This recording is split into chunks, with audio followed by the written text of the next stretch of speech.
CEO lived alone for 30 years until a black woman with 2 boys arrived saying, "You're their father." He built a billion-dollar empire. He lived alone for decades, no family, no love, no noise. Then one morning, in the lobby of his glass tower, a black woman shows up with 2 young boys and says their lives are tied to his in a way he never saw coming. At first he thinks it's a lie, until a whispered sentence from one small voice makes his world stop cold. Hidden papers, a dead mother's secret will, a truth buried by power, money, and prejudice. Now he faces an impossible choice: protect everything he owns or accept the family he was never meant to have. Because if he turns them away, he loses more than a company. But if he lets them in, will the truth save him or destroy everything he believes he is? Tell me in the comments where you're watching from right now, and if this story speaks to you, make sure you hit subscribe so you don't miss the next one. The gentle hum of automated blinds pulled Jonathan Reed from his dreamless sleep at precisely 5:45 in the morning. He lay still for a moment, staring at the pristine white ceiling of his penthouse bedroom as dawn's first light crept across it. The king-sized bed around him was perfectly made on one side. It had been that way for years now. He never rolled over into that empty space. With practiced precision, he rose and straightened the sheets on his side, smoothing away any evidence that he'd slept there at all. The bedroom, like the rest of his penthouse, was a study in minimalism, all clean lines and muted greys, with floor-to-ceiling windows offering a panoramic view of the city below. Jonathan moved through his morning routine like a well-oiled machine. 15 minutes on the treadmill, 10 minutes of weights, a 7-minute shower, the water temperature exactly 101 degrees. His closet was organized by color, each suit perfectly pressed. He selected a black one today, appropriate for the occasion. As he knotted his tie in front of the bathroom mirror, his eyes avoided meeting their own reflection. Today was his mother's funeral, though the thought stirred nothing inside him. Their relationship had died long before she had, 23 years, 4 months, and 16 days ago, to be precise. The day she'd made it clear that her love came with conditions he couldn't meet. The kitchen was spotless, unused except for his morning coffee. The machine started automatically at 6:30, filling the sterile space with the only warmth it ever knew. He took his cup, black, no sugar, to the floor-to-ceiling windows. The city sprawled below, already alive with morning traffic. From up here, the people looked like ants, scurrying about their insignificant lives. It was better this way, viewing the world from a distance. His phone buzzed exactly once, his assistant's morning brief. He scanned through the day's schedule, mentally calculating the minimum time required at the funeral service before he could return to the office. The notification for the event sat stark and simple on his calendar. Mother's funeral, 10 a.m. The living room, dining room, and study were all similarly immaculate, untouched by human disorder. No photos adorned the walls, no magazines lay scattered on tables. Everything had its place, and nothing moved without purpose.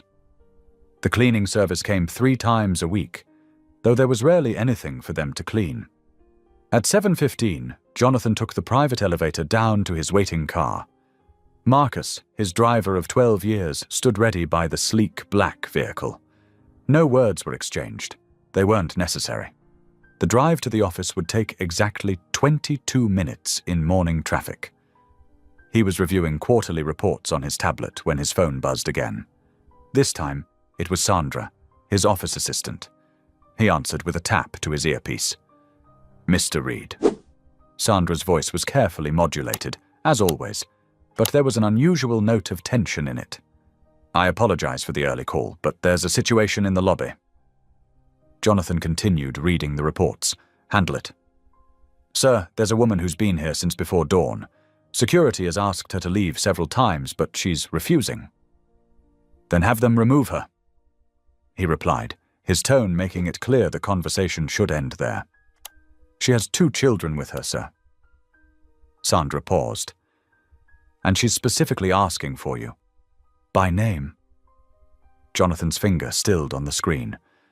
"I don't know anyone with children." "She's quite insistent, Mr. Reed. She says she won't leave until she speaks with you personally." For the first time that morning, Jonathan's carefully ordered world shifted slightly off its axis. He glanced at his watch. 7:37. The board meeting wasn't until 8:30. And the funeral. "Have security escort them out," he said firmly. "Sir." Sandra hesitated again. "She's been here for hours with those children. They look tired and cold." Jonathan felt a flicker of irritation. Sandra wasn't usually one to push back against his decisions. "Fine, I'll deal with it when I arrive." He ended the call and turned back to his reports, but the words blurred before him. Children. Something uncomfortable stirred in his chest, an emotion he couldn't quite name. Or perhaps didn't want to. The car pulled into the underground parking garage at 7:37. Jonathan gathered his briefcase, straightened his already straight tie, and headed for the private elevator that would take him to his office on the 40th floor. But as the doors opened into the lobby, he found himself hesitating. To his right lay the main lobby, where this woman and her children waited.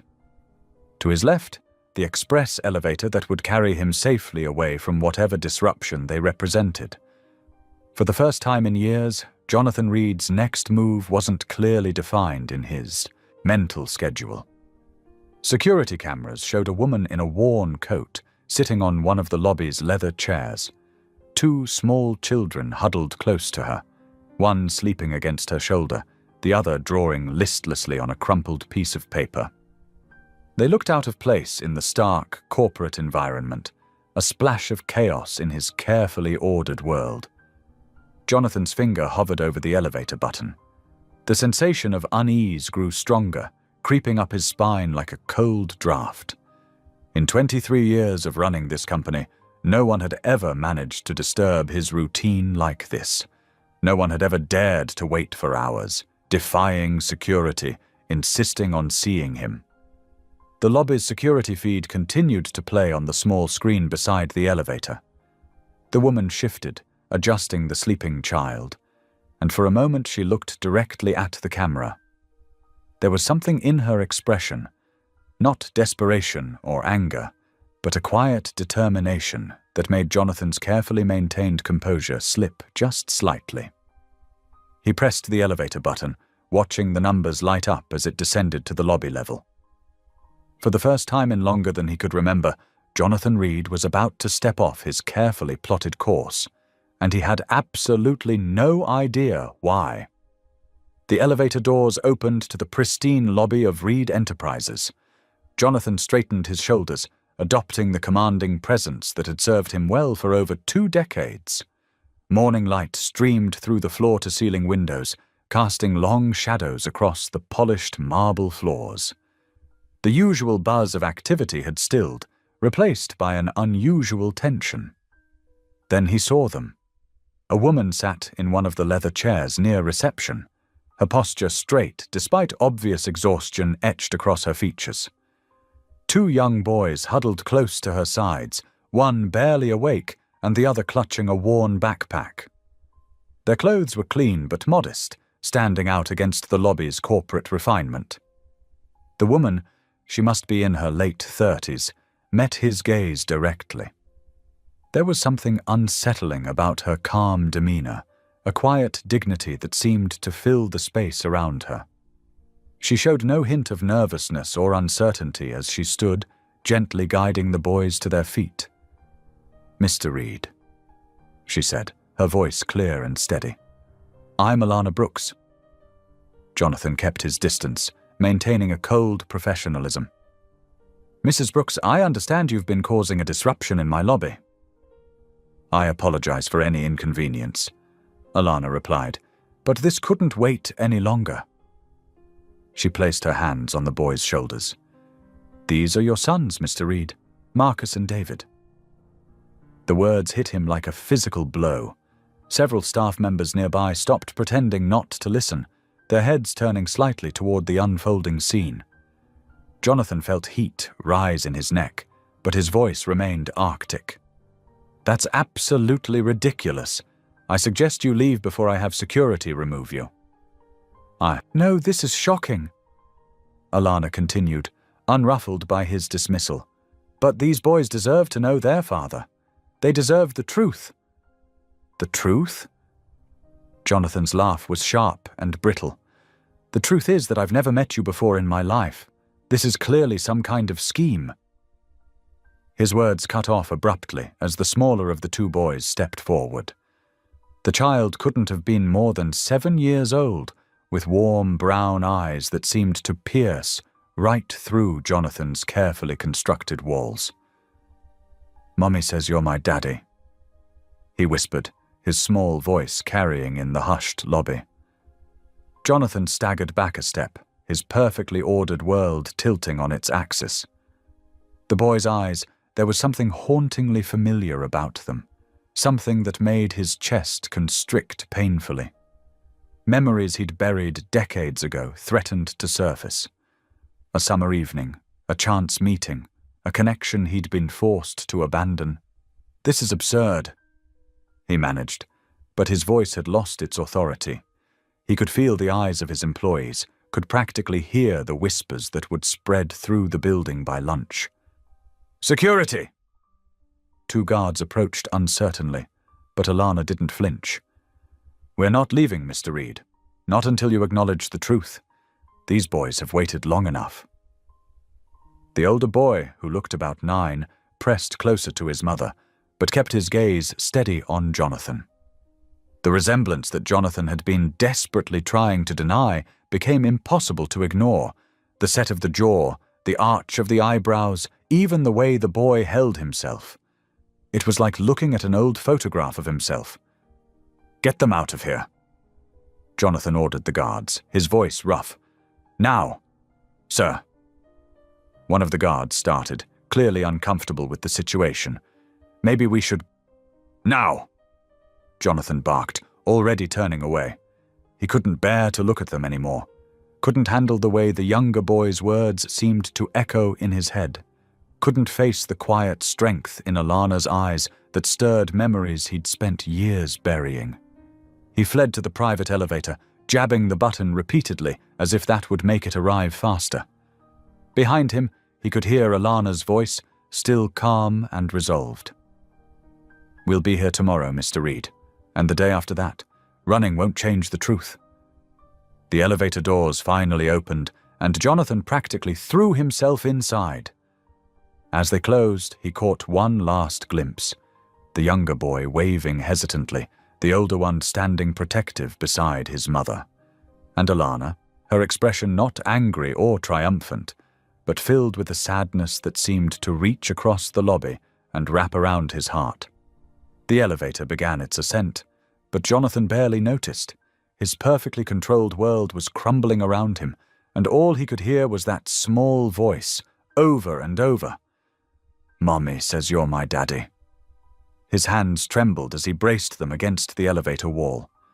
For the first time in 23 years, Jonathan Reed had no idea what to do next.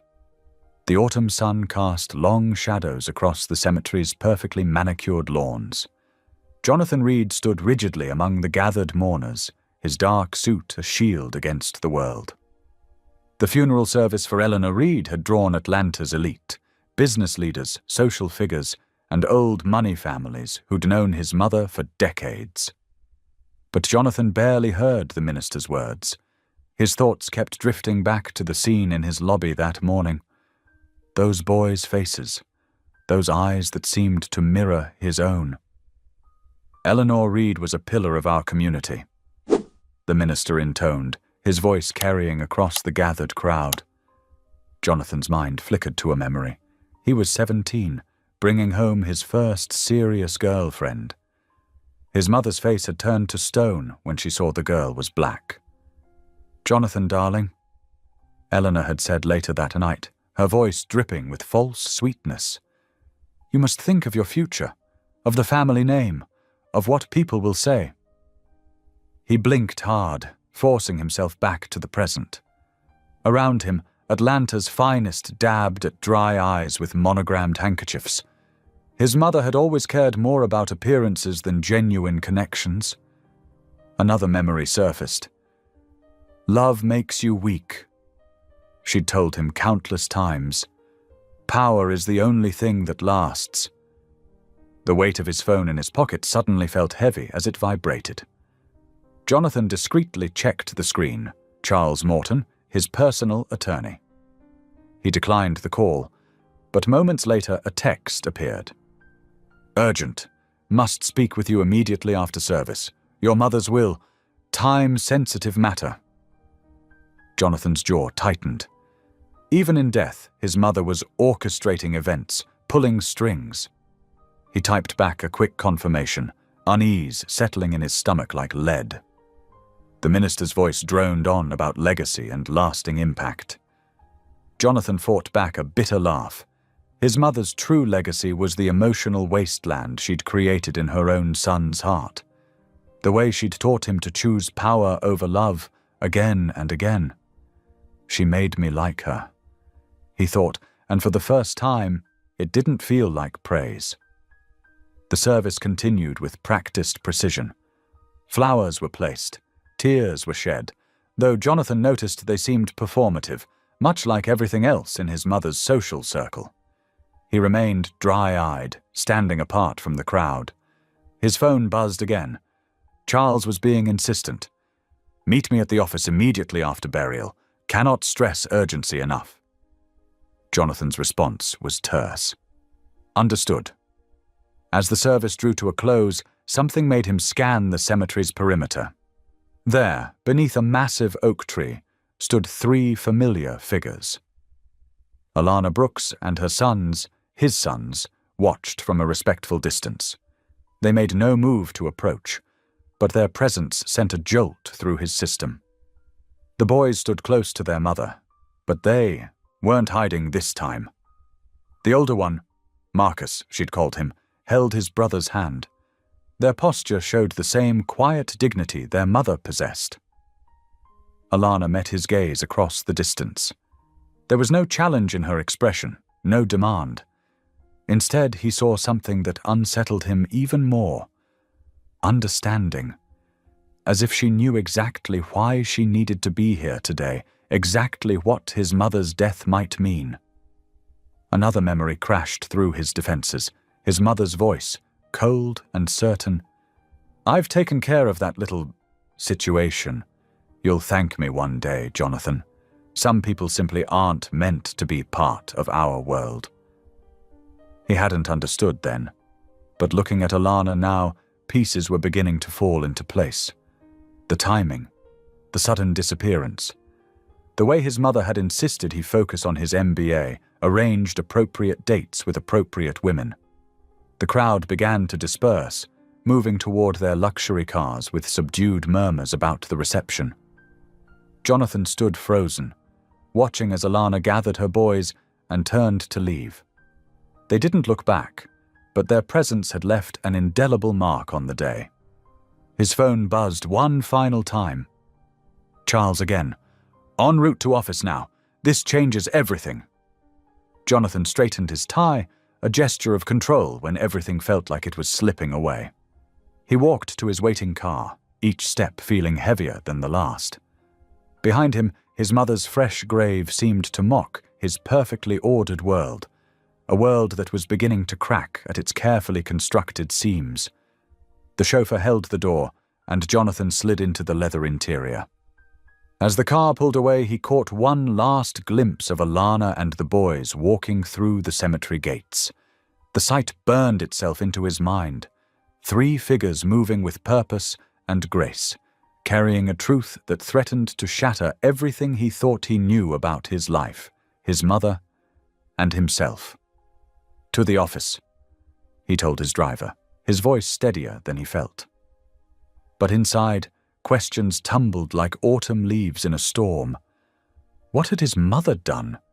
What was in that will? And how had Alana known, exactly known, to be here today.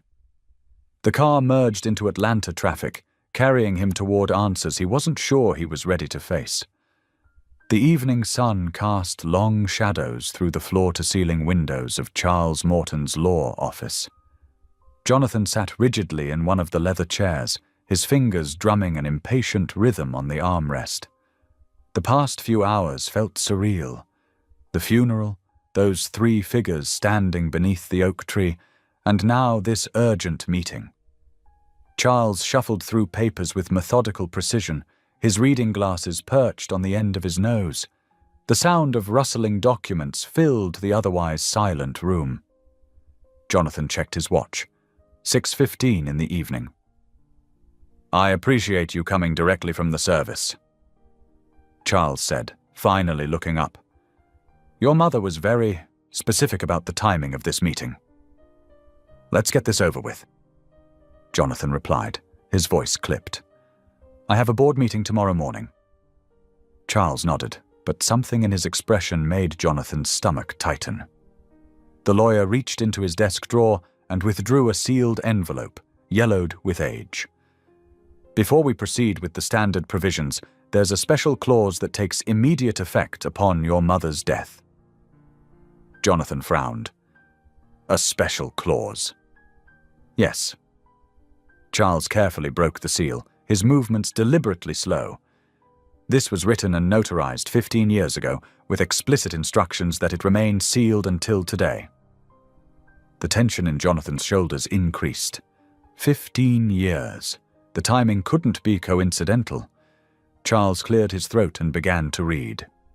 "I, Eleanor Reed, being of sound mind, hereby establish the following condition regarding the controlling interest of Reed Enterprises currently held by my son, Jonathan Alexander Reed." Jonathan leaned forward, his heart beginning to pound.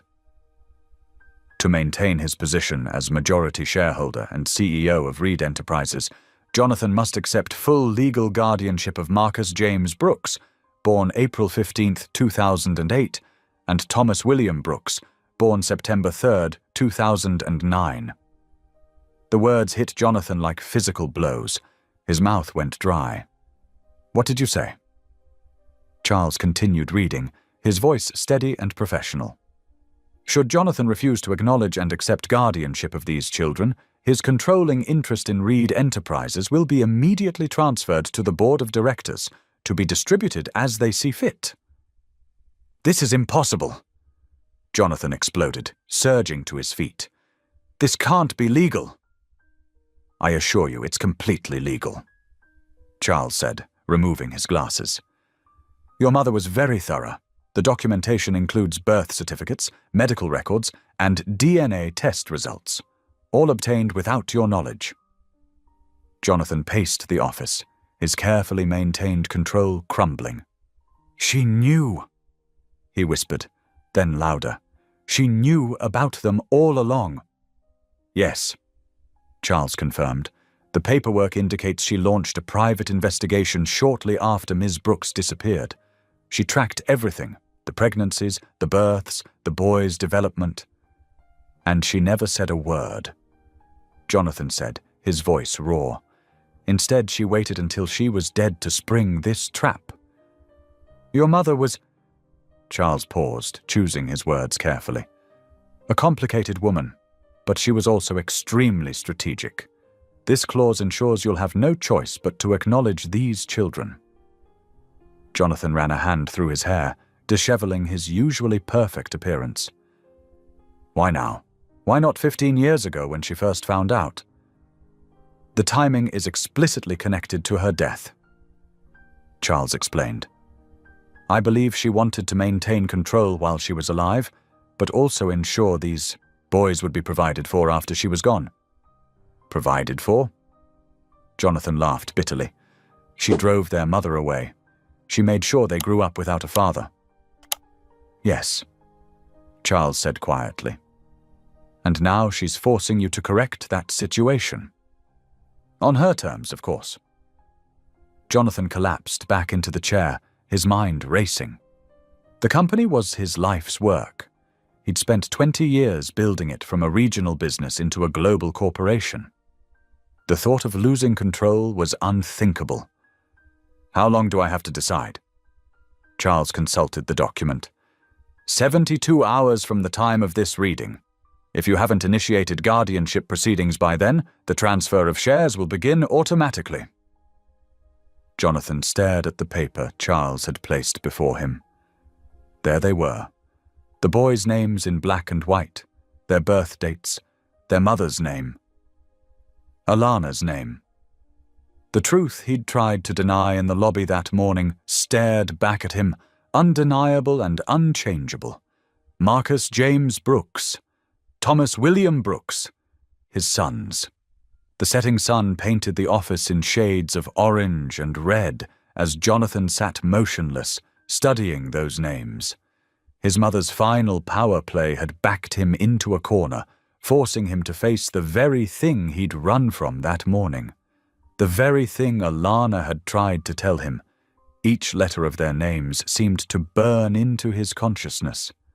Marcus, Thomas, Brooks, soon to be Reed, if he wanted to keep everything he'd worked for. His mother had ensured he couldn't hide behind denial any longer. She'd made sure the cost of continued denial would be too high to bear. The papers blurred as he stared at them, his mother's manipulation reaching out from beyond the grave to reshape his carefully ordered world. The boys were real. They were his. And now, thanks to his mother's final chess move, they were unavoidable. The cafe was nearly empty at 9 o'clock in the evening.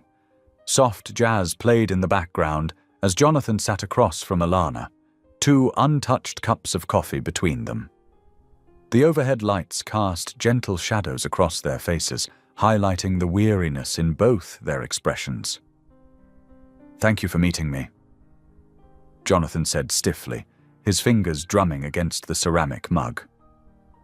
Alana nodded, her hands wrapped around her own cup for warmth. "The boys are with my sister. I thought we needed to talk without distractions." Jonathan's jaw tightened. "Yes, about that. My lawyer tells me you've known about my mother's will for some time." 3 days, Alana corrected quietly. "A letter arrived after her death. That's why we came to find you." "And before that?" Jonathan's voice held an edge. 15 years of silence? Alana took a slow breath, her calm demeanor a stark contrast to Jonathan's barely contained anger. "I think you need to hear the whole story. From the beginning." She paused, gathering her thoughts. "Do you remember that summer? 2007? Jonathan's fingers stopped there, drumming. Of course he remembered. He'd been 32, newly promoted to CEO after his father's retirement. She'd been 28, brilliant and beautiful, working in corporate communications.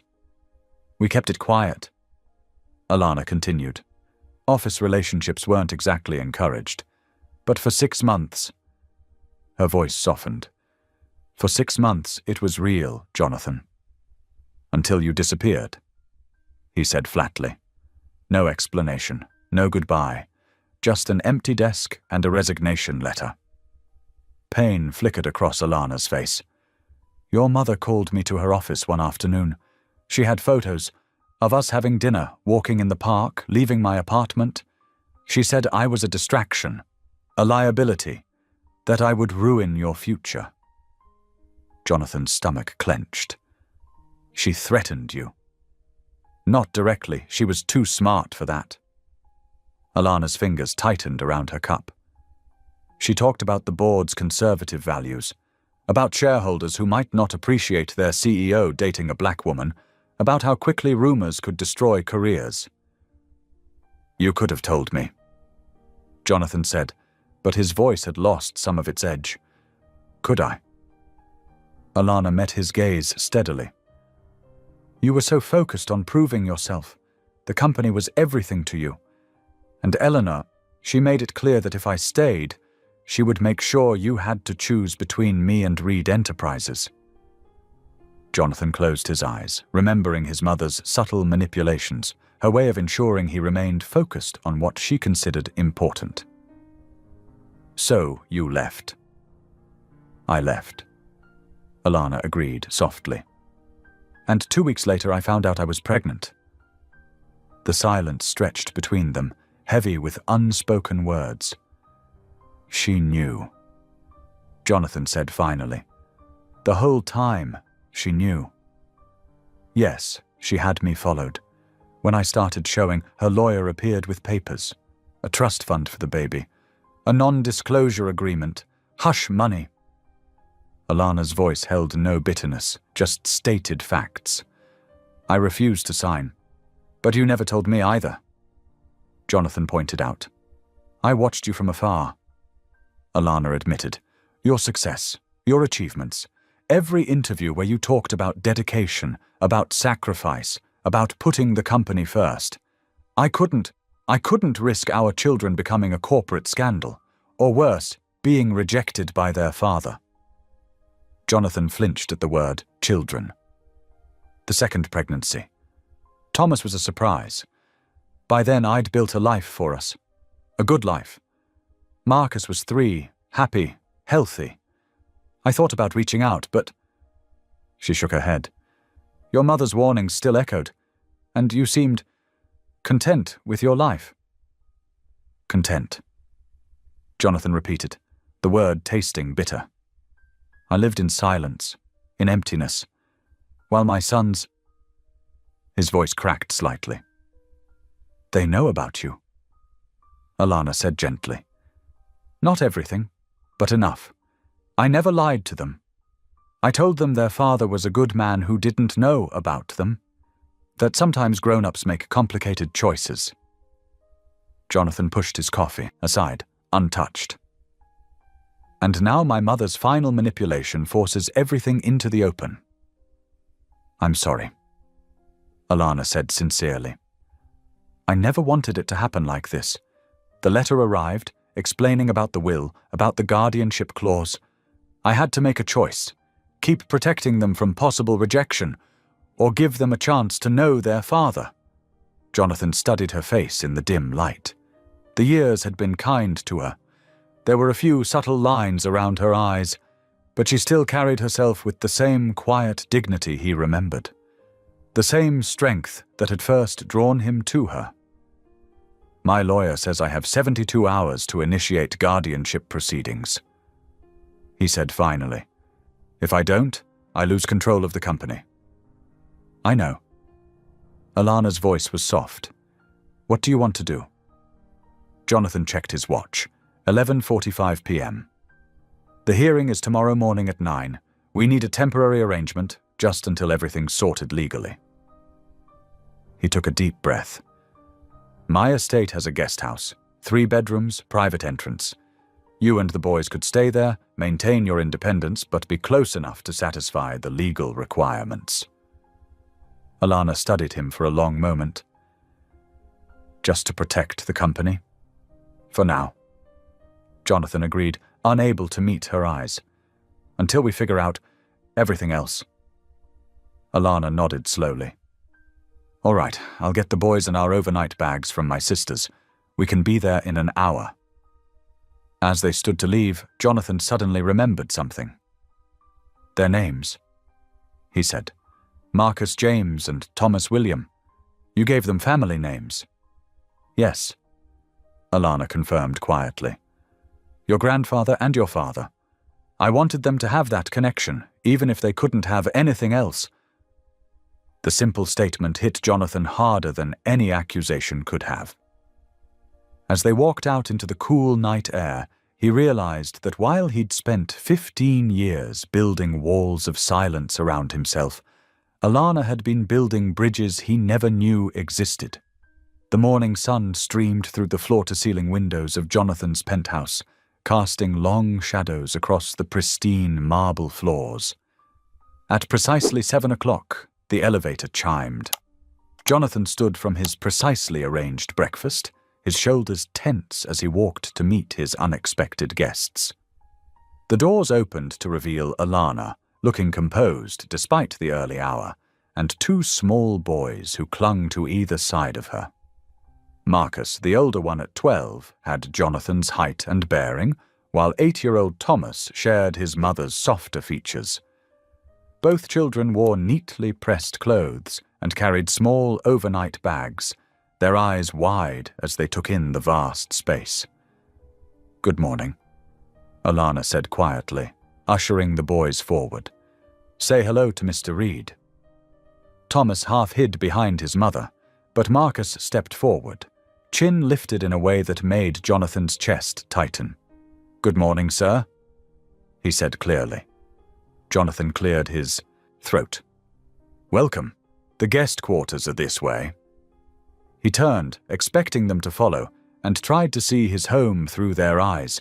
The stark modernist furniture, the monochrome artwork, the absolute absence of anything that might suggest children had ever existed in this space. "It's like a museum," Thomas whispered loudly to his mother, his voice echoing slightly in the marble hallway.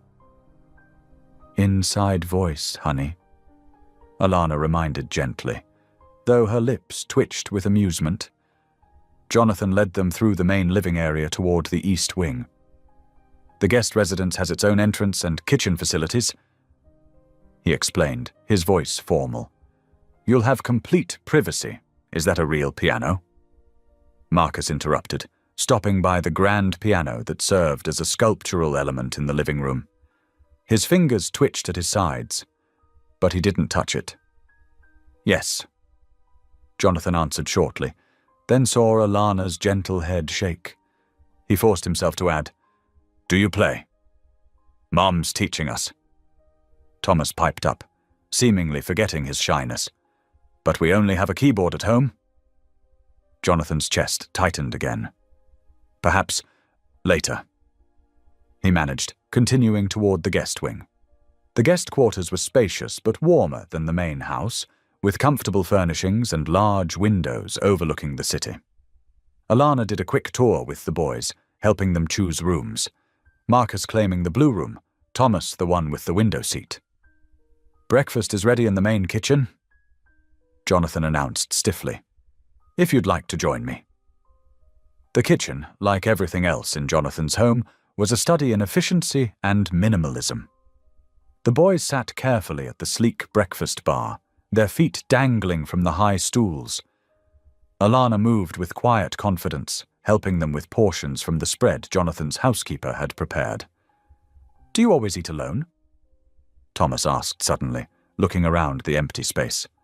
"Thomas," Alana said softly, but Jonathan held up a hand. "Yes," he answered honestly. "I usually do." "That's sad," Thomas declared, then immediately stuffed a huge bite of pancake in his mouth.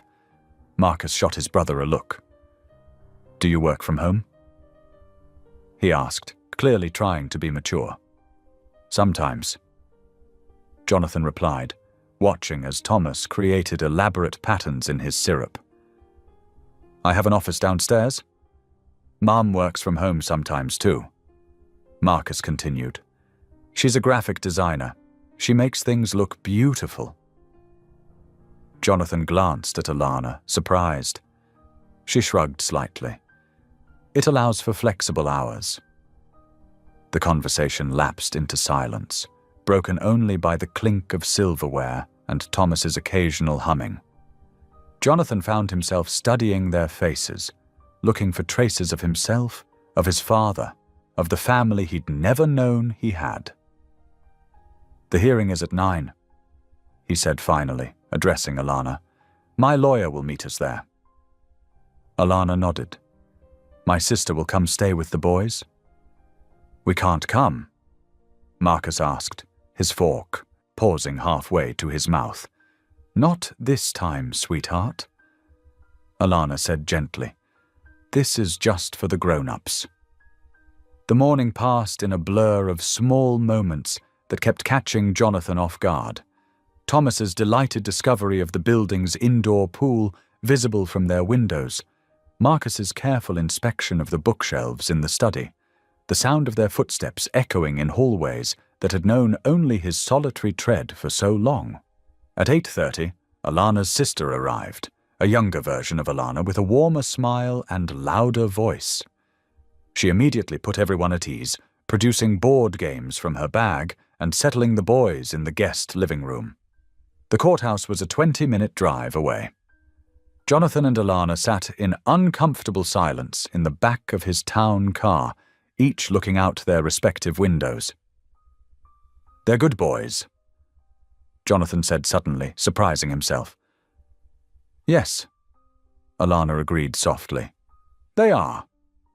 The hearing itself was mercifully brief. Jonathan's lawyer presented the will's requirements, Alana confirmed her agreement to the arrangement, and temporary custody was granted pending a full hearing in 30 days.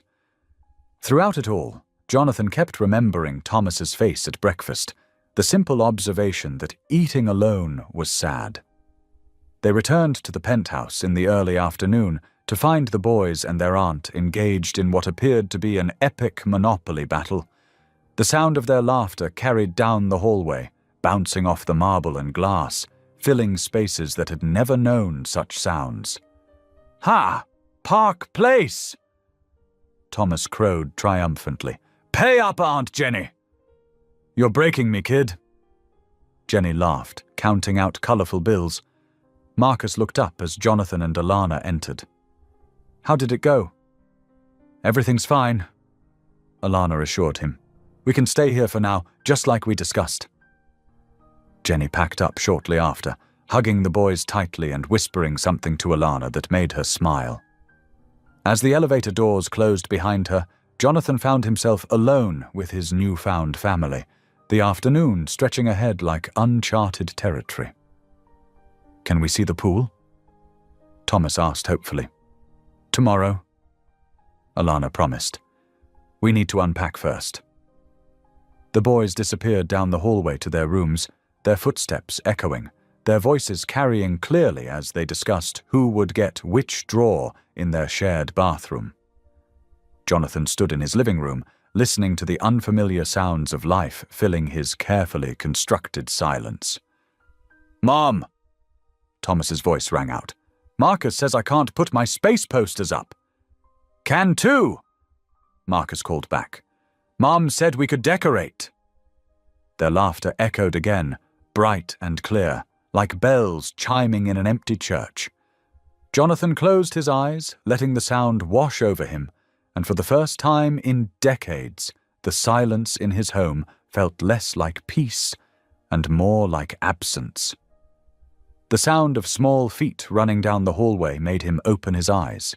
Thomas skidded to a stop in front of him, holding a poster of the solar system. "Mr. Reed," he said breathlessly, "do you like space?" Before Jonathan could answer, Marcus appeared behind his brother. "Of course he does, dummy. Look at all the astronomy books in his study." And just like that, the carefully maintained quiet of Jonathan Reed's ordered world shattered completely, replaced by the chaotic, vibrant sound of children's voices echoing through halls that had waited far too long to hear them. As evening approached, Jonathan retreated to his home office, a familiar sanctuary of leather and mahogany. Through the open door, he could hear the boys settling in at the dining room table with their schoolwork. The sound of pencils scratching paper and quiet murmurs drifted in, so different from his usual solitude. "Mom, I don't understand this math problem." Marcus's voice carried clearly. "Let me see," Alana replied. There was a pause. "This is advanced algebra. I think we might need some help with this one." Jonathan tensed, knowing what was coming. Sure enough, soft footsteps approached his office door. He looked up to find Alana standing there, her expression carefully neutral. "I hate to interrupt," she said, "but Marcus is working on algebra, and it's a bit beyond my expertise. Would you mind—" Jonathan hesitated, his fingers hovering over his keyboard. He could easily claim to be too busy, maintain the safe distance he'd cultivated. But something in Marcus's frustrated sigh from the other room made him push back from his desk. "I suppose I could take a look." he said stiffly. At the dining room table, Marcus hunched over his textbook, eraser shavings scattered around him. Thomas sat across from him, tongue poking out as he concentrated on his own homework. Jonathan approached cautiously, as if the domestic scene might shatter if he moved too quickly. "Which problem?" he asked, standing behind Marcus's chair. Marcus pointed to an equation. "I keep getting it wrong. The answer in the back of the book is different." Jonathan leaned closer, scanning the problem. "Ah, I see where you're getting stuck. You need to isolate the variable first." For the next 15 minutes, Jonathan found himself explaining the steps, watching Marcus's face light up with understanding. "So that's why you moved the 3 to the other side?" "Exactly." Jonathan straightened up, oddly satisfied. "Try the next one on your own." "Can you help me with science after?" Thomas asked hopefully, holding up his worksheet about the solar system. Before Jonathan could formulate an excuse, he found himself pulled into another explanation, this time about planetary orbits. The minutes stretched into an hour as he moved between the boys, checking work, clarifying concepts. It was not unpleasant. At 8:30, Alana announced bedtime. The boys protested automatically but began gathering their books. "Can Mr. Reed read us a story?" Thomas asked suddenly. Jonathan froze. Alana intervened smoothly. "I'm sure Mr. Reed is very busy." "No, it's fine," Jonathan heard himself say. "One story." The boys' room had already been transformed from its former sterile guest state. Space posters covered one wall, while sports pennants decorated another. 2 twin beds stood against opposite walls, with a shared nightstand between them. Thomas darted to a small bookshelf and returned with a well-worn picture book. "This one's our favorite." Jonathan accepted the book awkwardly, perching on the edge of Thomas's bed. The boys scrambled under their covers as Alana stood in the doorway, watching with an expression Jonathan couldn't quite read. "The Little Engine That Could." Jonathan read stiffly. "By Watty Piper." As he began reading, his corporate presentation voice gradually softened, falling into the rhythm of the familiar story. The boys chimed in on the "I think I can" parts, their voices growing sleepier with each repetition. By the last page, Thomas's eyes were closed, his breathing even. Marcus fought to keep his eyes open, but they drifted shut as Jonathan closed the book. Alana stepped forward silently, adjusting blankets and pressing gentle kisses to foreheads. Jonathan stood, uncertain what to do with his hands, with himself in this intimate moment. "Good night, Mr. Reed," Marcus mumbled. "Good night," Jonathan replied softly, following Alana out of the room. In the hallway, she paused. "Thank you for helping with homework and the story. It meant a lot to them." Jonathan nodded stiffly, retreating to his room without response. Later, lying in his king-sized bed, Jonathan stared at the ceiling, listening to the unfamiliar sounds of his transformed home. A toilet flushed down the hall, soft footsteps passed his door, Alana checking on the boys one last time, the gentle click of a door closing. The silence that followed was different from his usual solitude. It was alive somehow, filled with the presence of sleeping breaths and shifting bodies. For the first time in decades, the vast emptiness of his penthouse felt inhabited. The thought should have disturbed him, this invasion of his carefully ordered world. Instead, he found himself listening to the small sounds of shared life, wondering how he'd never noticed how hollow the silence had been before. Sleep eluded him. At 4:30 in the morning, he gave up trying. Usually, he would head straight to his home gym, but today his feet carried him to the kitchen instead. He stood there for a long moment, considering the gleaming appliances he rarely used beyond coffee and protein shakes. With deliberate movements, he opened the refrigerator, examining its contents. Eggs, milk, bread. basic supplies Alana had brought yesterday. On a shelf he spotted bacon, something he hadn't allowed himself in years. The sound of a pan hitting the stovetop seemed impossibly loud in the pre-dawn quiet. Jonathan cracked eggs carefully, arranged bacon strips with precision. Toast went into the toaster, coffee began to brew. Simple actions, yet they felt monumental, like crossing some invisible line. As dawn's first light began filtering through the windows, the kitchen filled with the warm scent of breakfast. Real breakfast, not protein shakes and meal replacement bars. Jonathan stood at the stove, spatula in hand, realizing he couldn't remember the last time he'd cooked for anyone, including himself. Through the large windows, the sky slowly brightened, painting the kitchen in soft morning light. The bacon sizzled, coffee dripped, and somewhere down the hall, the first stirrings of waking children began to break the morning silence. Jonathan adjusted his tie for the third time as they walked through the school's main entrance. The polished hallways of Brighton Academy echoed with their footsteps, his measured stride, Alana's confident pace, and the boys' excited scuffling. "Remember," Alana murmured, "this is just a standard enrollment meeting." Jonathan nodded stiffly. Standard or not, he felt distinctly out of place. Boardrooms he could handle. Elementary schools were foreign territory. Principal Davidson's office screamed old money with its dark wood paneling and leather chairs.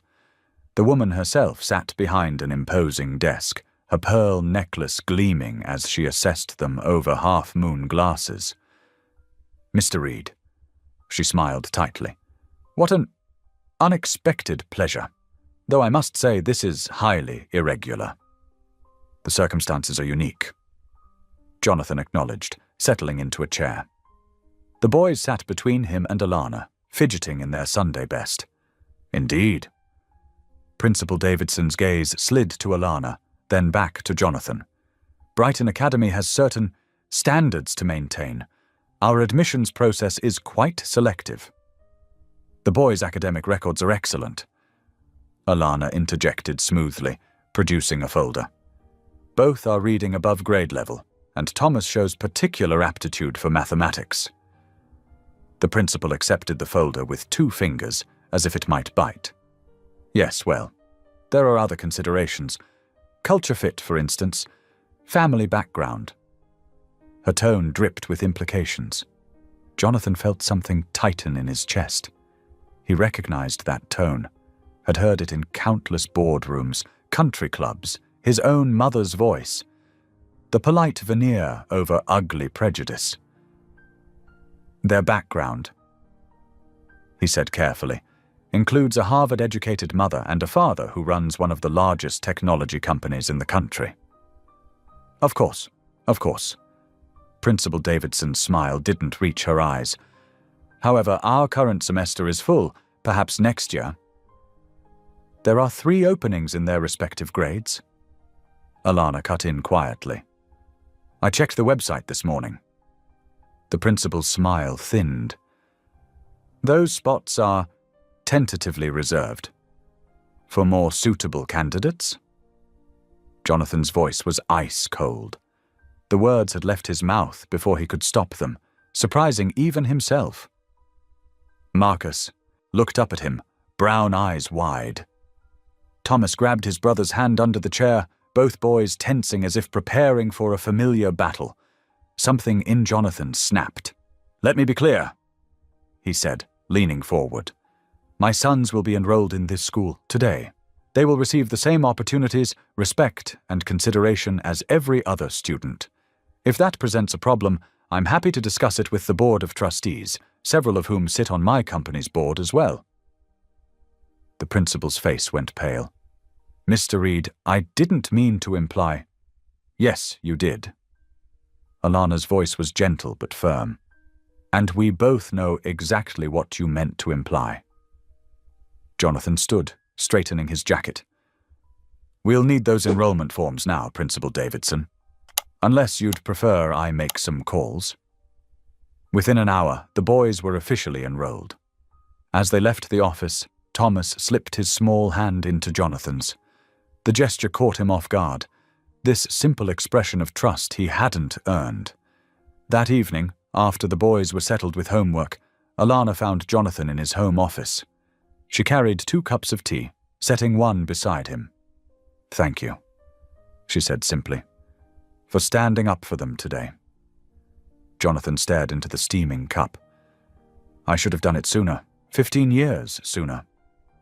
"You're doing it now." Alana settled into a chair, her presence somehow both gentle and immovable. "That matters." Silence stretched between them, not entirely uncomfortable. Finally, Jonathan spoke. "How did you do it? Raise them alone? Face that kind of resistance every day?" "Faith," she answered simply. "In God, in myself, in the truth that my boys deserve dignity regardless of what anyone else thinks." Jonathan shifted uncomfortably. "I've never been much for religion." "I know." Alana's smile held no judgment. "Faith isn't about religion, Jonathan. It's about believing in something bigger than ourselves, something that gives us strength when we're tired of fighting, hope when the world seems determined to deny it." She paused, sipping her tea. "When your mother threatened to destroy my career if I told you about the pregnancy, I could have given in to bitterness. Instead, I chose to believe that truth and love would prevail in God's time. I taught our sons the same, not to hate, but to hope, to pray for those who hurt them, even while standing firm in their own worth." Jonathan thought about the principal's office, about Thomas's small hand seeking his. "They're remarkable boys." "They are," Alana agreed. "And they're yours too, Jonathan. Not just legally now, but in all the ways that matter, if you let them be." Later that night, passing the boys' room, Jonathan heard soft voices. He paused, listening despite himself. "Dear God," Marcus was saying, "thank you for Mommy and for Thomas being smart at math, 'cause I'm not. Please help me not be scared at the new school. And please help Mr. Reed." Thomas added, "He seems sad, sometimes. Maybe you could help him be happy, like you helped Mommy be happy even when things were hard? And maybe help him want to be our dad for real?" "Amen." They finished together. Jonathan stood frozen in the hallway, something raw and painful unfurling in his chest. Their simple words, their innocent faith in God, in possibility, in Him, pierced through decades of careful emotional distance.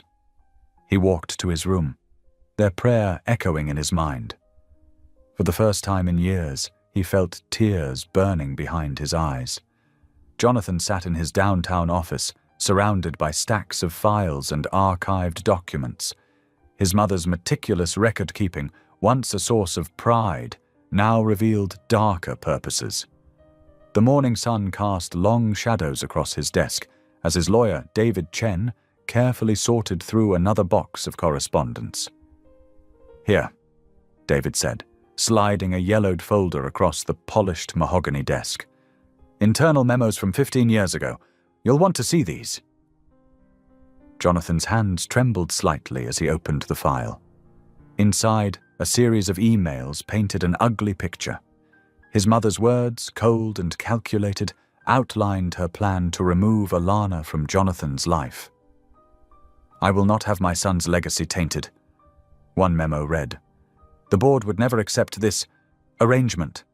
Measures must be taken." Another email to HR detailed concerns about Alana's performance, all fabricated, all dated after his mother discovered their relationship. The systematic dismantling of a promising career, orchestrated with surgical precision. "She buried this deep," David commented, adjusting his glasses. "But your mother kept everything. Maybe she wanted you to find it someday." Jonathan's jaw clenched. Or she was just protecting herself, making sure she had leverage if anyone questioned her actions. He picked up another document, this one a private investigator's report. It contained photos of a pregnant Alana, hospital records, birth certificates. His mother had known everything, tracked every detail of his sons' lives while keeping them hidden from him. The DNA results came in. David said quietly, pulling out a sealed envelope. Though, looking at those boys, I doubt we needed the confirmation. Jonathan stared at the envelope for a long moment before opening it. The clinical language blurred before his eyes, but the conclusion was clear. 99.9% probability of paternity for both Marcus and Thomas. Draft a company statement, he said, his voice rough. I want it released by noon. David nodded, pulling out his laptop. How do you want to handle this? Jonathan stood, walking to the window. The city sprawled below, unchanged by the seismic shifts in his personal life. The truth, simply and directly. I have 2 sons. They will be acknowledged publicly as my heirs. Any questions about their mother or the timing will be met with a clear statement about my deep respect for Alana Brooks and my commitment to my children. The board won't like the surprise. The board will adapt. Jonathan turned, his expression hardened by resolve. Or they can find another CEO. It took 2 hours to craft the statement. Jonathan read each word carefully, ensuring nothing could be misconstrued or twisted against his family. When it finally went live on the company website, he felt a weight lift from his shoulders. That evening, Alana suggested they attend a service at her church. Jonathan's initial instinct was to refuse, but the hopeful looks on his sons' faces made him reconsider. The church was smaller than he expected, warm and welcoming rather than imposing. Wooden pews gleamed softly in the evening light, filtering through stained glass windows.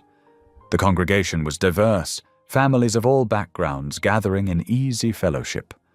Marcus tugged at Jonathan's sleeve as they found seats. We sit in the middle, he whispered importantly, so we can see everything. Thomas nodded solemnly, and hear the music better. Jonathan found himself sandwiched between his sons, Alana on Thomas's other side. The familiar scent of her perfume brought back memories he'd long suppressed. Quiet evenings, shared dreams, a future that should have been. The service began with music, and Jonathan watched in amazement as his usually fidgety sons sang along, their young voices lifted in genuine joy. The pastor's message was simple but profound, speaking of grace and second chances, of healing old wounds and finding new paths. Sometimes, the pastor said, his gentle voice carrying to every corner, God's timeline isn't our timeline, but his plans unfold in perfect season if we have the courage to embrace them. Jonathan felt Thomas lean against him, small head resting trustingly on his arm. On his other side, Marcus had pulled out a small notebook and was carefully copying down Bible verses, his tongue sticking out in concentration. The peace he'd been chasing through decades of achievement and acquisition settled over him like a warm blanket. Here, in this unexpected moment, with his sons beside him and their mother's quiet strength nearby, Jonathan found something he hadn't even known he was missing. When the final hymn began, Thomas held up his hymnal, sharing it with Jonathan. The boy's finger traced each line, helping his father follow along. Marcus joined in, his clear voice carrying the melody while Thomas tried for harmony.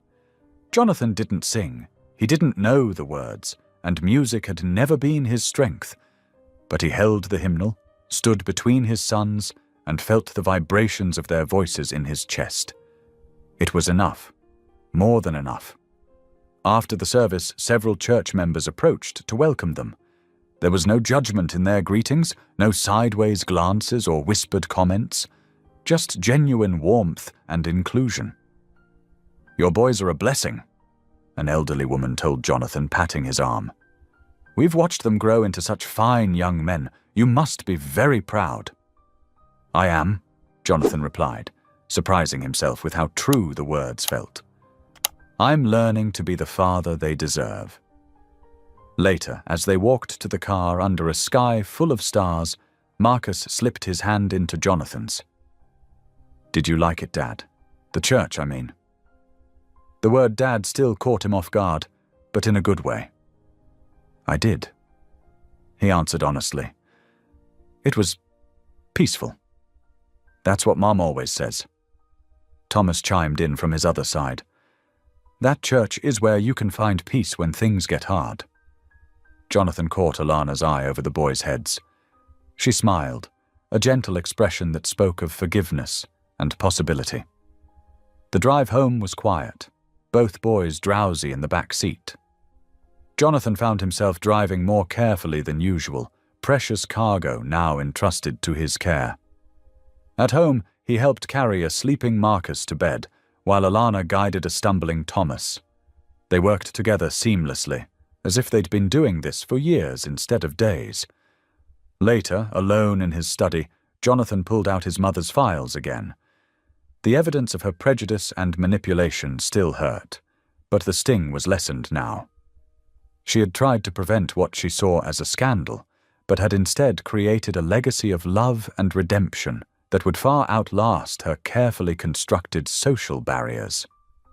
He closed the files, knowing he would never need to open them again. The truth was acknowledged. His sons were publicly claimed, and the future stretched out before them, uncertain but full of promise.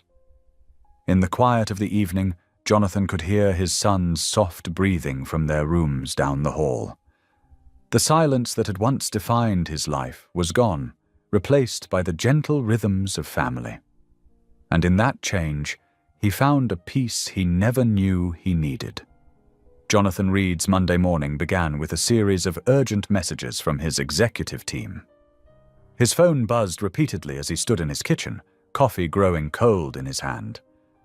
The boys were still asleep, and Alana was making breakfast, humming softly as she moved around the kitchen. The first email made his stomach clench. Someone had leaked details of the guardianship hearing to the press. Not just leaked, twisted them. The attached article painted Alana as a calculating opportunist who had orchestrated a long-term plan to gain control of Reed Enterprises through her children. "Jonathan." Alana's voice broke through his concentration. "Is everything all right?" He couldn't meet her eyes. "I need to get to the office. Now." The elevator ride down felt endless.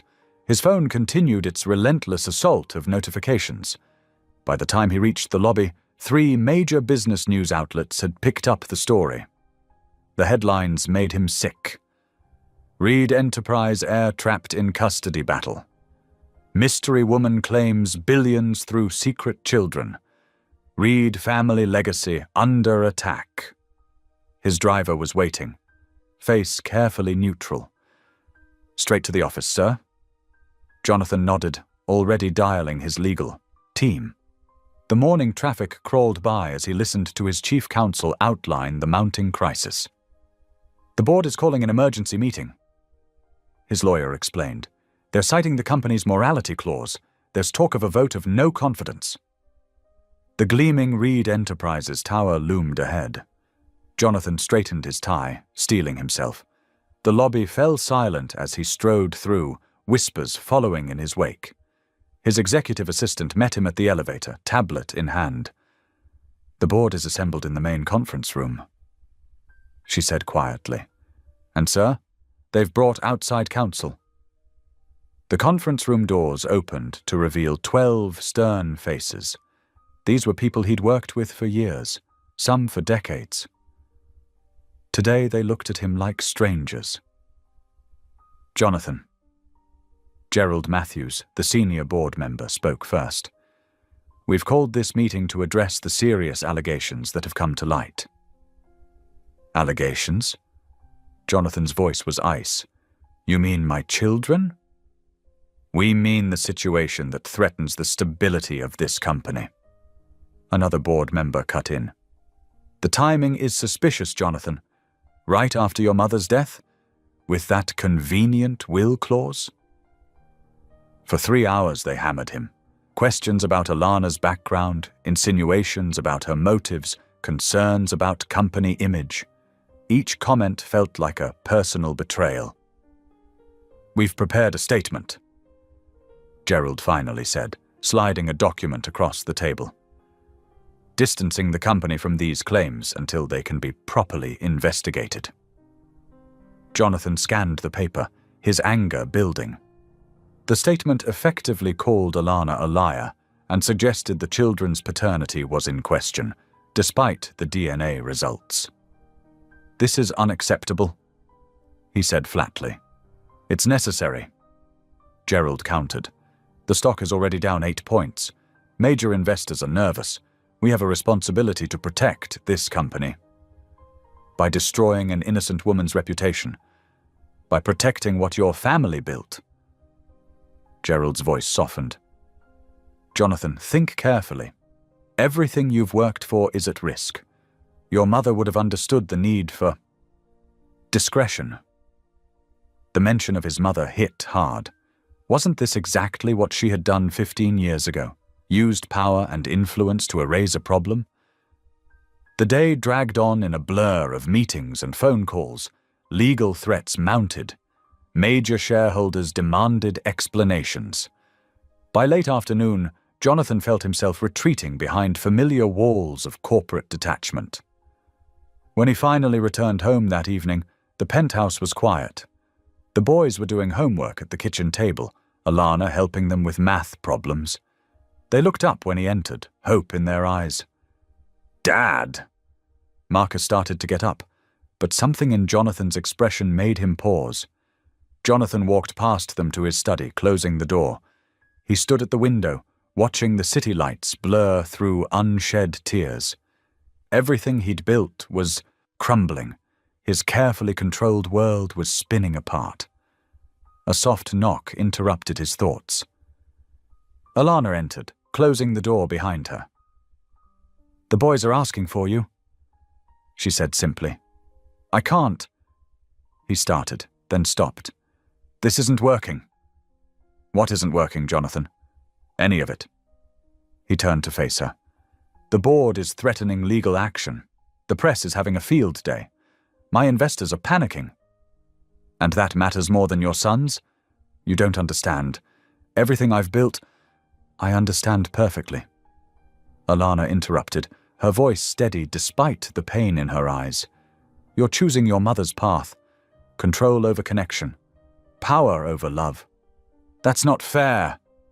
Neither is what you're doing to those boys." She moved closer, but didn't touch him. "They've waited their whole lives for you, Jonathan. And now you're going to disappoint them because some boardroom bullies threatened your position?" Jonathan's voice turned cold. "Perhaps this arrangement needs to be reconsidered." Neither of them had noticed the study door opening slightly, but now a small gasp made them both turn. Thomas stood there, Marcus right behind him, their young faces stricken. "You don't want us anymore?" Thomas whispered. Before Jonathan could respond, Alana moved swiftly to the boys. "Come on, sweethearts. Let's go pack our things." "Mom?" Marcus's voice broke on the word. "It's okay, baby. We've done this before. We'll be okay." Jonathan watched, frozen, as Alana led the boys away. He could hear them moving around the guest rooms, drawers opening and closing. Soft voices murmuring comfort. The sounds of a family preparing to be broken again. Standing in his study doorway, he heard Marcus ask, "Did we do something wrong?" "No, sweetheart." Alana answered, her voice thick but controlled. "Sometimes grown-ups make choices that hurt, but that's not your fault. Never your fault." She was packing methodically, efficiently, her movements betraying years of practice at starting over. The boys sat on their beds, watching with the quiet resignation of children who had learned too young that love could be conditional. Jonathan remained in the doorway, wrestling with the weight of history repeating itself. His mother's voice echoed in his head, speaking of reputation and responsibility. But it was drowned out by another sound, his son's prayers from just days ago, asking God to help their father love them. Alana zipped the last bag closed. Her face, when she looked at him, held no anger, only a deep, dignified sadness that cut him to the bone. "We'll be gone within the hour," she said quietly. The morning sun crept through the penthouse windows, casting long shadows across empty rooms. Jonathan stood in the doorway of the guest bedroom where his sons had slept. The beds were neatly made, but evidence of their brief presence remained. A forgotten sock under the bed, a child's drawing left on the nightstand, the lingering scent of the shampoo they had used. He picked up the drawing. It showed 4 stick figures holding hands, labeled Mom, Dad, Marcus, and Thomas in wobbly children's handwriting. His throat tightened.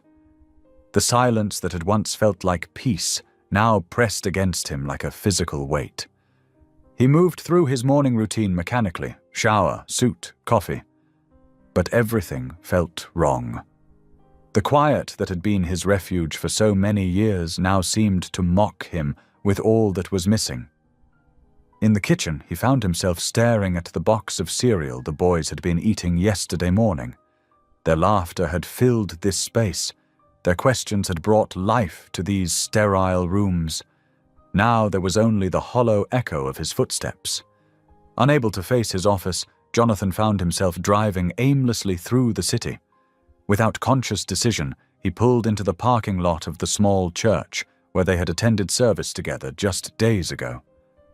The building was modest but well-maintained, with warm red brick and stained glass windows that caught the morning light. Inside, the sanctuary was empty except for an older man arranging hymnals in the pews. He looked up as Jonathan entered, offering a gentle smile. "Welcome," he said. "I'm Pastor Wright. Can I help you?" Jonathan hesitated. I'm not sure why I'm here." The pastor nodded as if this was a perfectly reasonable statement. "Sometimes that's the best reason to come." He gestured to a nearby pew. "Would you like to sit?" Jonathan sank onto the wooden bench, suddenly exhausted. The pastor sat beside him, maintaining a respectful distance. "I saw you here Sunday," Pastor Wright said quietly, "with Alana and the boys." Jonathan's head snapped up. "You know them?" "They've been part of our congregation for years. Fine young men, those boys, a credit to their mother's strength and faith." He paused. "And now they know their father too." "Knew," Jonathan corrected bitterly. "They're gone." "By whose choice?" The question hung in the air between them. Jonathan stared at his clasped hands. "My company is at risk. The board is threatening legal action. My position—" "Ah," Pastor Wright interrupted gently. "So you chose comfort over courage." "Excuse me. It's a common choice," the pastor continued, his voice free of judgment. "Comfort is safe, predictable. Courage asks more of us." "This isn't about courage," Jonathan protested. "It's about responsibility, protecting what I've built." "And what exactly have you built, Mr. Reed?" Pastor Wright turned to face him fully. "A fortune? A reputation? An empty house?" The words struck home with uncomfortable accuracy. Jonathan stood abruptly, pacing the aisle between the pews. "You don't understand. Everything I've worked for is at stake." "Everything?" Pastor Wright's voice remained calm. "Or just the things that can be measured in dollars and cents?" Jonathan stopped pacing. "What do you mean?" "I mean, there are different kinds of wealth, Mr. Reed. Different kinds of legacy." The pastor stood slowly. "Your mother left you a company. But what will you leave your sons? Another generation of absence? Another lesson that love is conditional on convenience?" "I'm trying to protect them," Jonathan insisted, but his voice lacked conviction. "Are you? Or are you protecting yourself?" Pastor Wright moved to stand before him. "You know, Courage isn't about not being afraid. It's about doing what's right despite the fear. Jonathan sank back onto the pew, the fight draining out of him. I don't know how to be a father. No one does at first, the pastor said kindly. But those boys aren't asking for perfection. They're just asking for presence, for the chance to know you. And if I fail them, then you'll have failed trying to love them. That's better than succeeding at abandoning them. Pastor Wright sat again. You know, I've counseled many families over the years. Want to know what I've never heard?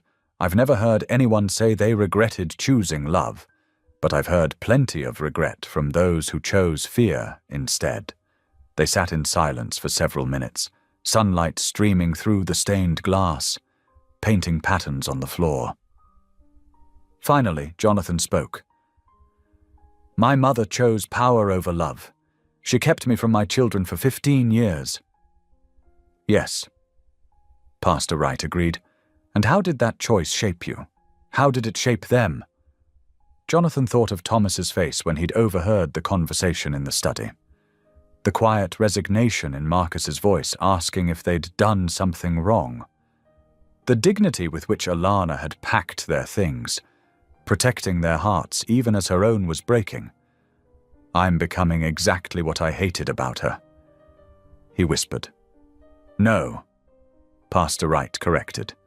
You're standing at a crossroads she once faced, but you can make a different choice. Jonathan stood again, but this time with purpose rather than agitation. I need to go. The pastor nodded.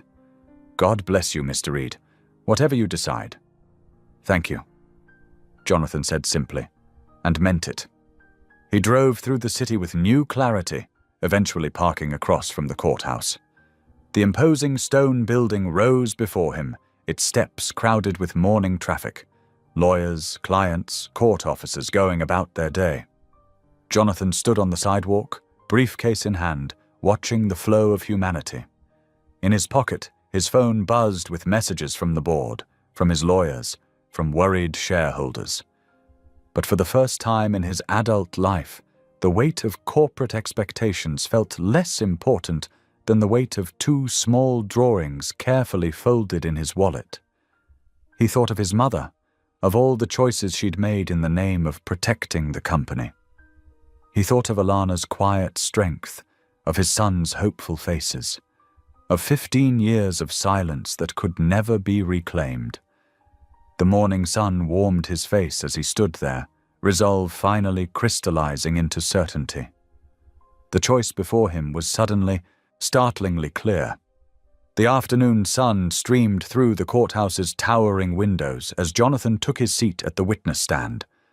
The mahogany panels seemed to absorb the light, casting long shadows across the packed gallery.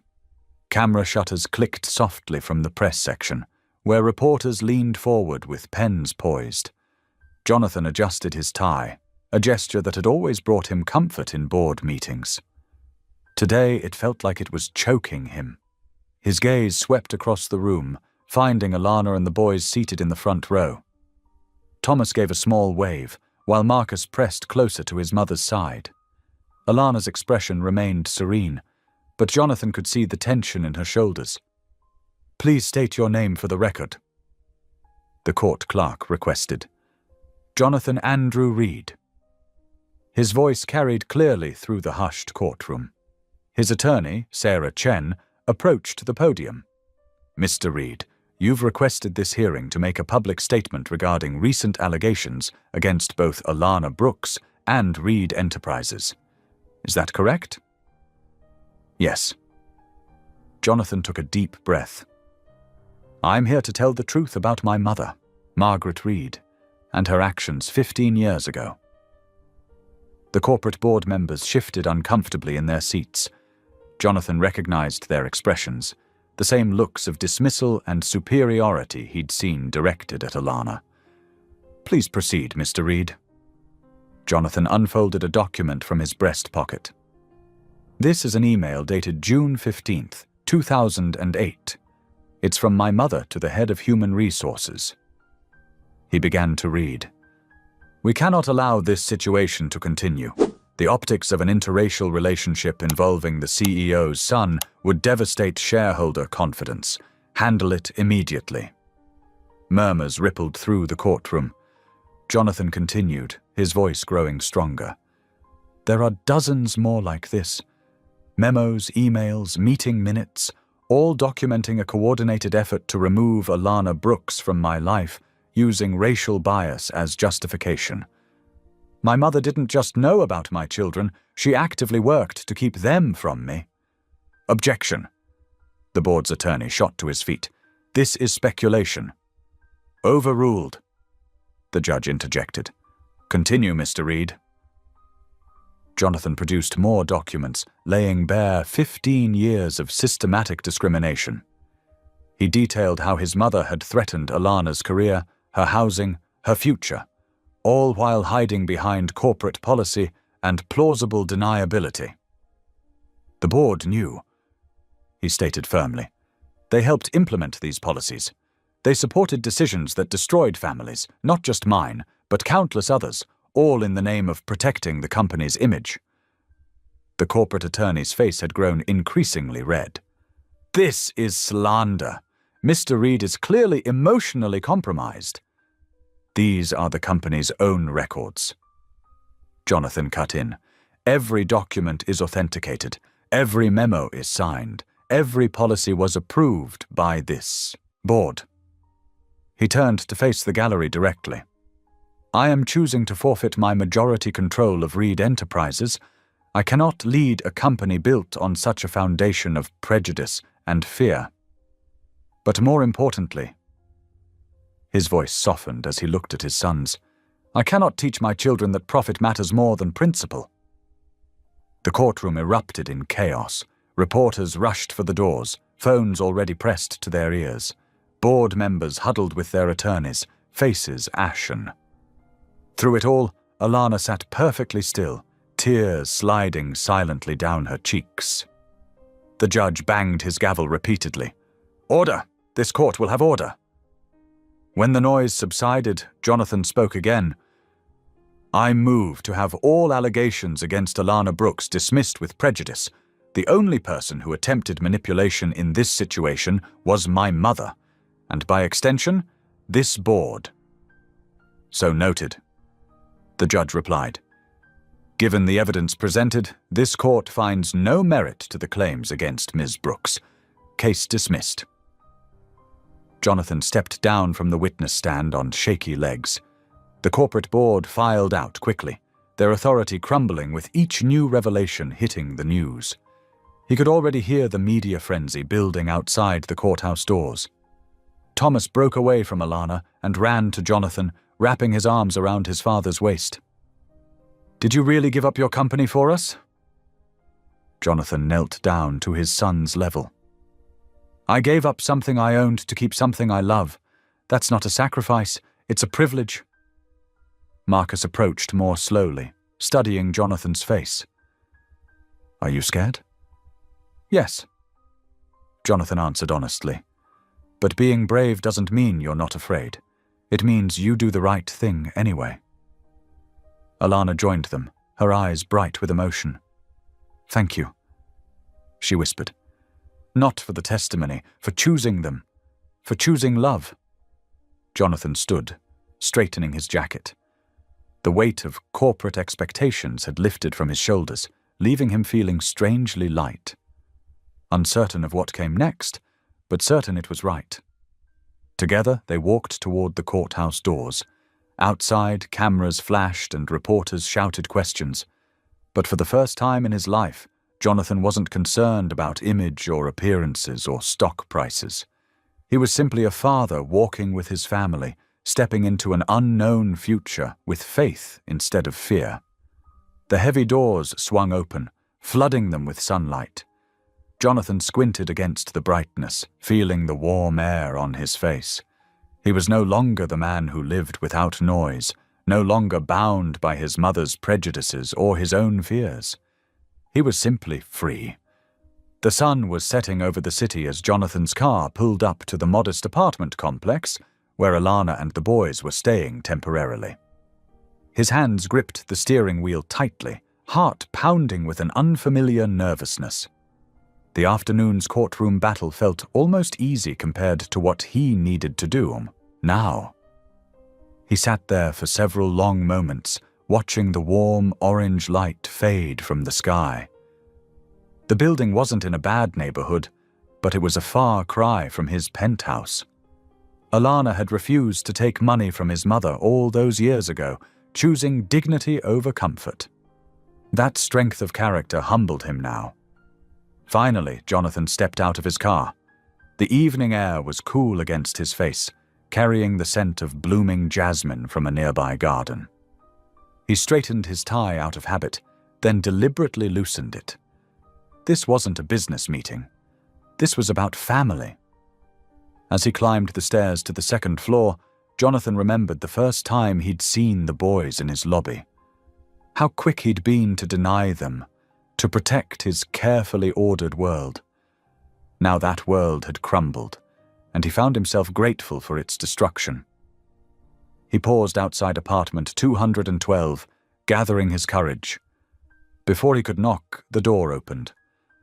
Alana stood there, still wearing her courtroom clothes, but with her hair now loose around her shoulders. "I saw you from the window," she said quietly. "You sat in your car for 20 minutes. Jonathan nodded, not surprised she'd noticed. Alana had always been observant. "I was trying to find the right words." "Come in," she offered, stepping aside. "The boys are doing their homework in the kitchen." The apartment was small but warm, filled with the evidence of family life. School books and toys were neatly arranged on shelves. Crayon drawings decorated the refrigerator. The scent of recent dinner, something with garlic and herbs, lingered in the air. Thomas and Marcus looked up from their textbooks as Jonathan entered. Their expressions were guarded, uncertain.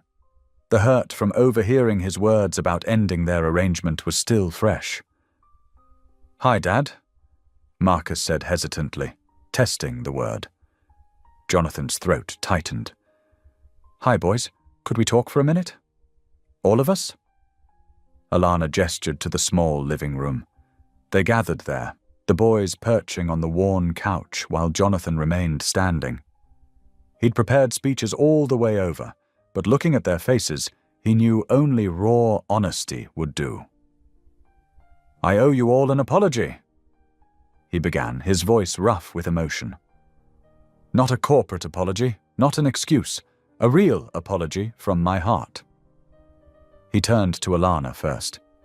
"I'm sorry for not believing you when you first came to me. I'm sorry for doubting your character and your motives. You raised our sons with integrity and love while I hid in my comfortable life. You deserved better." Alana's eyes glistened, but she remained silent, letting him continue. Jonathan knelt down to face his sons directly. "Thomas, Marcus, I'm so sorry for pushing you away, for making you feel unwanted, for caring more about my company than about being your father. You are the greatest gift I've ever received, and I almost threw that away because I was scared." "Scared of what?" Thomas asked softly. "Scared of loving someone, scared of being hurt, scared of changing." Jonathan smiled sadly. "My mother taught me that love was weakness, but watching you pray for me, seeing how you care for each other, you taught me that love is strength." Marcus fidgeted with the hem of his shirt. "Are you still going to make us leave?" "No," Jonathan said firmly. "Never again. I'm here to ask if you'll let me try again, not because of any legal papers or company rules, but because I want to be your father, really be your father with all my heart." He looked at Alana. "If you'll let me." Alana studied him carefully. She had always been able to see through his corporate mask to the truth beneath. Now there was no mask, just a man asking for a chance to love his children. "The boys need stability," she said finally. "They need to know they can count on you, even when things get difficult. This isn't something you can quit when it becomes inconvenient." I know, Jonathan replied. I gave up the company today because some things matter more than money or power. I choose them. I choose this family. The silence stretched for several heartbeats. Then Alana nodded slowly. We can try, for the boys' sake. For all our sakes, Jonathan corrected gently. I want to know you too, Alana, the woman who had the courage to raise our sons alone rather than compromise her values. The woman who taught them faith and kindness when I could only teach them rejection. Tears spilled onto Alana's cheeks. It wasn't easy. I know, but you're not alone anymore. Marcus slid off the couch first, moving cautiously toward Jonathan. Thomas followed a moment later. Jonathan opened his arms, and suddenly both boys were hugging him tightly. He wrapped them in his embrace, breathing in the scent of their hair, feeling their small bodies trembling against him. I love you, he whispered, the words coming naturally now. I love you both so much. The boys hugged him tighter in response. Over their heads, Jonathan met Alana's gaze. She was smiling through her tears, hope replacing the caution in her eyes. This wasn't an ending, but a beginning, messy and uncertain and beautiful in its imperfection. For the first time in his life, Jonathan felt truly rich. The transformation of Jonathan Reed's life unfolded gradually over the following weeks, like a flower slowly opening its petals to the sun. His once pristine penthouse now bore evidence of family life, backpacks by the door, homework spread across the dining table, and children's laughter echoing through formerly silent halls. In his office at Reed Enterprises, Jonathan sat behind his desk, reviewing the restructuring proposal with his legal team. I want to maintain strategic oversight while stepping back from day-to-day operations, he explained, his tone firm but no longer cold. My priority now is being present for my family. The board members exchanged glances, still adjusting to this new version of their CEO. Jonathan had appointed diverse executives to key positions, dismantling the old guard's power structure. His mother's discriminatory policies were being systematically reversed. At home, Alana was preparing to return to her career as an educational consultant. Are you sure about watching the boys after school? She asked Jonathan one evening, concern creasing her brow. Your schedule is already adjusted. Jonathan finished, helping Thomas with his math homework. I've moved all standing meetings to morning hours. The afternoons are for our sons. Alana's smile held both gratitude and lingering amazement at the changes in him. She had accepted a position at a prestigious consulting firm, her expertise finally receiving the recognition it deserved. Jonathan made sure the boys understood the significance of their mother's achievement. Mom's going to help other schools be better, Marcus explained proudly to his friends during a playdate at their home.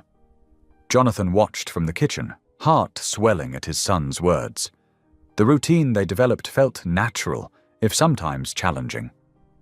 Jonathan learned to pack lunches after several memorable mishaps, check homework, and navigate the complexities of elementary school social dynamics. He attended every parent-teacher conference, sports practice, and school event, even when it meant rescheduling million-dollar meetings. One afternoon, during Thomas's soccer game, Jonathan overheard another parent making a snide remark about their unusual family situation. Before he could respond, Alana touched his arm gently. Let it go, she whispered. They don't matter. Look at your son. Thomas was beaming at them from the field, waving excitedly. Jonathan waved back, realizing Alana was right. His mother's old social circle and their prejudices held no power over him anymore. The boys' faith continued to impact Jonathan in unexpected ways. Each evening, they said their prayers together, the children's simple trust gradually softening their father's skepticism. When Marcus asked why Jonathan didn't attend church with them, the question prompted honest self-reflection. I'm still learning, Jonathan admitted. but I'd like to understand what gives you and your mother such peace." The following Sunday, he accompanied them to service. The warmth of the congregation, free from pretense or judgment, touched something long dormant in his soul. He began meeting regularly with Pastor David, asking questions he'd never dared voice before. "Faith isn't about being perfect," the pastor explained during one of their talks. "It's about being willing to grow, to love, to forgive, including yourself." Those words resonated deeply as Jonathan worked to integrate his past and present. Photos of the boys now filled his office, replacing the austere art his mother had chosen. He kept a journal of their daily moments, Thomas mastering a difficult math concept, Marcus overcoming his fear of public speaking, both boys teaching him to play their favorite video games. One evening, after a particularly challenging day at the office, Jonathan returned home feeling drained. The transition hadn't been smooth for everyone. Some long-term clients had withdrawn, uncomfortable with the company's new direction. He found the boys in the kitchen with Alana, attempting to bake cookies. "Dad," Marcus called out naturally, holding up a misshapen chocolate chip cookie. "We saved you the first batch." Jonathan froze, emotion catching in his throat. It was the first time either boy had called him Dad without hesitation or conscious thought. The word fell from Marcus's lips easily, naturally, as if it had always belonged there. Thomas looked up from his mixing bowl, flour dusting his dark hair. "They're kind of burned on the bottom," he admitted with a grin. "But Mom says it's the love that counts. Your mum is very wise." Jonathan managed, accepting the slightly charred cookie. He bit into it, tasting not just chocolate and butter, but love, acceptance, and belonging. Alana watched him with understanding eyes, knowing exactly what that moment meant. This wasn't just about being called Dad. It was about earning it, about becoming the father these boys deserved. Later that night, after the kitchen was cleaned and the boys were asleep, Jonathan found a crayon drawing slipped under his office door. It showed 4 stick figures holding hands, 2 tall, 2 small, with "My Family" written in Marcus's careful handwriting.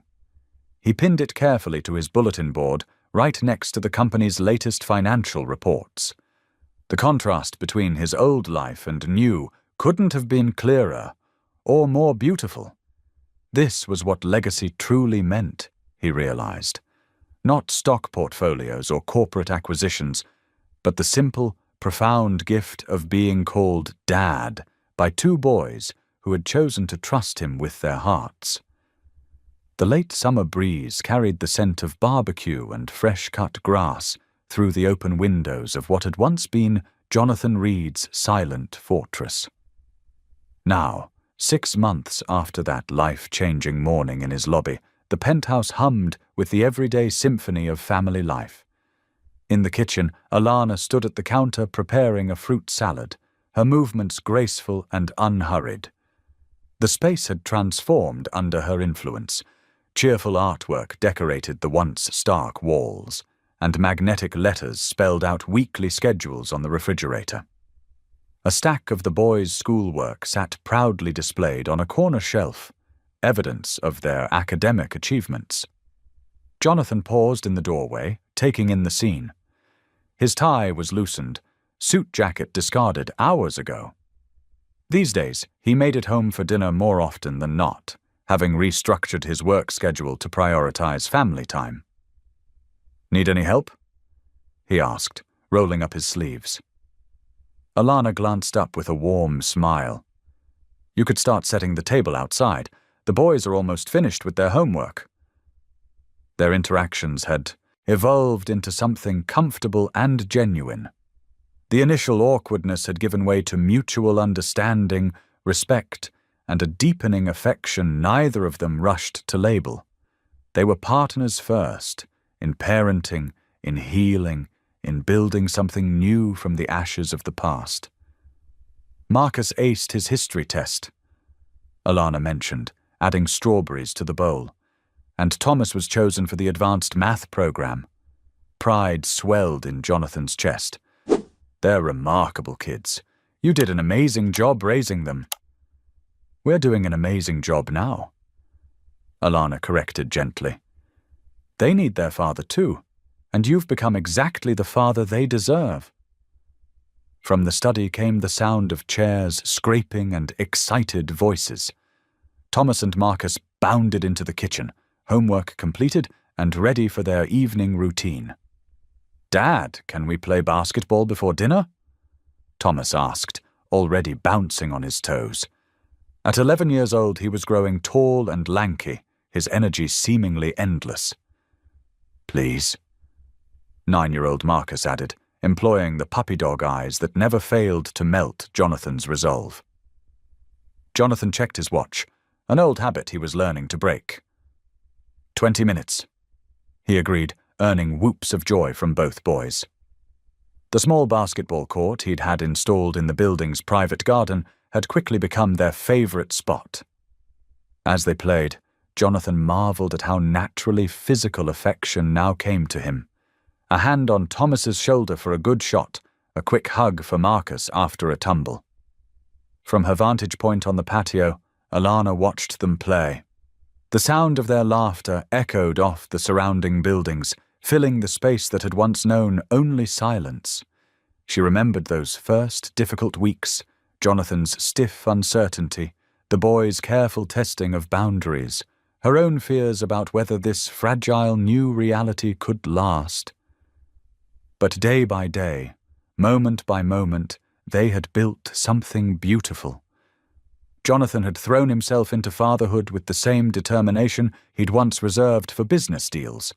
He attended every parent-teacher conference, coached Thomas's math club, and never missed Marcus's art shows. More importantly, he had learned to listen, really listen, to his son's thoughts, fears, and dreams. The emotional walls he'd built over decades crumbled in the face of their unconditional love. As the sky began to turn golden, they gathered around the patio table. The boys chattered about their day, sharing stories about friends and teachers. Jonathan and Alana exchanged glances over their heads, communicating volumes in a single look. "Remember when we first came here?" Marcus asked suddenly, reaching for the fruit salad. "Everything was so quiet and fancy. I was scared to touch anything." Thomas nodded. "And now it's home," he said simply. The word hung in the air, precious and true. Home. Not just a space filled with expensive furniture and careful arrangements, but a place where love grew, freely, where mistakes were forgiven, where faith and family intertwined. Jonathan looked around at his family, at Alana's gentle strength, at Thomas's quick mind and kind heart, at Marcus's artistic soul and infectious joy. The wealth he'd once prized seemed hollow compared to these treasures. "I was thinking," he said carefully, "about taking some time off next month. Maybe we could visit that beach you boys keep talking about." "Really?" Thomas's eyes lit up. "The one where Mum used to take us? If that's all right with your mother." Jonathan added, meeting Alana's gaze. She nodded, understanding the significance of his suggestion. That beach held memories of their early years without him. Now he wanted to be part of creating new memories there. "Can we build sandcastles?" Marcus asked excitedly. "And look for shells. Mom says the best shells come out at sunrise." "We'll do it all," Jonathan promised. "Every single thing." The conversation flowed easily as dinner continued, punctuated by laughter and playful debates about ice cream flavors for dessert. As the sun began to set, casting long shadows across their private garden, Jonathan felt a profound sense of gratitude wash over him. This was what his mother had feared, this messy, beautiful, love-filled life. She had tried to protect him from it, never understanding that in doing so, she had nearly condemned him to a lifetime of emptiness. The boys cleared the table without being asked, their voices carrying through the evening air as they playfully argued about whose turn it was to load the dishwasher. Alana began packing up the leftover food, her movements familiar and comfortable in what had once been his solitary domain. "Thank you," Jonathan said softly. She paused, knowing he meant more than just dinner. "For what?" "For not giving up, for showing me what really matters, for—" He gestured to their surroundings, to the evidence of family life scattered everywhere. All of this. Alana's smile held years of wisdom and grace. "Love reshapes us all, Jonathan. Sometimes we just need the courage to let it." From the kitchen came a burst of laughter, something about soap bubbles and wet socks. Jonathan and Alana shared an amused look before heading inside to investigate. The sky deepened to purple and pink, the first stars beginning to appear. Through the open windows, laughter continued to spill out into the warm evening air, filling the space that had once known only silence with the precious sound of joy. In this moment, in this place, they were complete, not perfect, but perfectly themselves. A family bound together not by obligation or legal documents, but by choice, by faith, and by love that had overcome every obstacle placed in its path. 1 year later, the neighborhood block party buzzed with activity. Children darted between tables laden with potluck dishes, and the sound of music and conversation filled the air. Jonathan Reed stood near the grill, chatting with a new family that had moved in down the street. "I'm Jonathan," he said, smiling warmly. "I live in the blue house on the corner with my sons and their mother." The words came naturally now. No hesitation, no qualifier about his position at the company. The neighbor nodded, gesturing toward Thomas and Marcus, who were playing basketball with other kids on the driveway. "That's my dad," Marcus called out proudly, catching sight of Jonathan. He waved enthusiastically before returning to the game, his face beaming.